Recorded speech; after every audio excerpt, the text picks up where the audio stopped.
ఏపీలో పలు చోట్ల వెటర్నరీ ఆసుపత్రుల్లో వైద్యులు లేకపోవడంతో సమస్యలు ఉన్నమాట వాస్తవమేనని మంత్రి అచ్చెన్నాయుడు అన్నారు.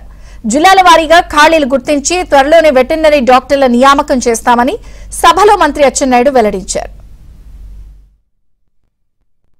గ్రామ స్థాయిలో దాదాపుగా 6137 మంది వెటర్నరీ అసిస్టెంట్స్ ఉన్నారు అధ్యక్ష.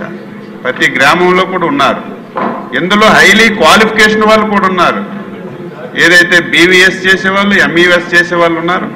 అందులో వాళ్ళందరినీ తీసుకొని ఏ హాస్పిటల్లో కూడా డాక్టర్ లేడనే విధానం లేకుండా, ఎక్కడ కూడా పశు వైద్యానికి ఇబ్బంది లేకుండా ఏర్పాట్లన్నీ కూడా చేశాం. ప్రస్తుతానికైతే ఆ సమస్య లేదు. ఎవరైనా సరే ఇంకా ఈ హాస్పిటల్లో అంటే అన్ని హాస్పిటల్లో డాక్టర్లు ఉండే విధానం ఉంటుంది. ఒక హాస్పిటల్లో డాక్టర్ ఉంటాడు, ఒక హాస్పిటల్లో వెటర్నరీ అసిస్టెంట్ ఉంటాడు. అలాగే 2-3 కేటగిరీలు ఉన్నాయి అధ్యక్ష. మళ్ళీ నేను ఒకసారి ఎక్కడ కూడా డాక్టర్ లేడనే సమస్య లేకుండా అన్ని ఏర్పాటు చేయడానికి నేను అన్ని విధాల ప్రయత్నం చేస్తామని తెలియజేస్తున్నాను. రెండవది, హాస్పిటల్స్ టోటల్గా మరమ్మత్తు అయిన ఉన్నాయి అధ్యక్ష. కొన్ని దగ్గర హాస్పిటల్స్ ఉన్నాయి కానీ భవనాలు కూడా లేవు. ప్రైవేట్ ప్లేసుల్లో కూడా నడుపుతున్నారు. నేను వచ్చిన తర్వాత ఎమ్మెల్యేలు చాలా మంది నాకు రిప్రజెంటేషన్స్ కూడా ఇచ్చారు.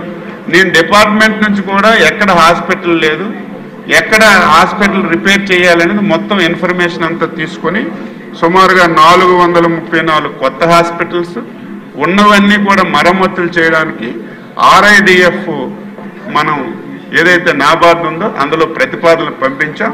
త్వరగా శాంక్షన్స్ వస్తే అవన్నీ కూడా భర్తీ చేయడానికి, నిర్మించడానికి ప్రయత్నం అంతా చేస్తాను.